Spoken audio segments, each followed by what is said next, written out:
পয়গম্বর মুসা নবী আল্লাহর কাছে কথা বলার জন্য যাচ্ছে, এমনি একজন ধনী লোকের সাথে সাক্ষাৎ। ধনী কয়, মুসা রে, ও মুসা, আমার এত ধন হিসাব রাখতে পারি না, আল্লাহরে জিগাইবানি কি করলে আমার ধন কমবে? মুসা নবী কয়, ঠিক আছে জিগাইব। একজন বৃদ্ধার সাথে, একজন মহিলার সাথে দেখা। মহিলা কয়, মুসা কই যাও,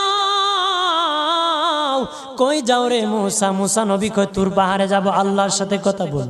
মুসা রে, আল্লাহরে জিগাইবানি, আমি গরিব মানুষ, আমি ভালো কিছু কিনতে পারি না, ছেলে মেয়েকে ভালো কিছু খাওয়াইতে পারি না, ভাঙ্গা ঘর, এত গরিব, ভালো করে ঘর বানাইতে পারি না, আল্লাহরে জিগাইবানি কি করলে আমার উন্নতি হবে, ধনী হব, টাকা পয়সা হবে, আল্লাহরে জিগাইবানি।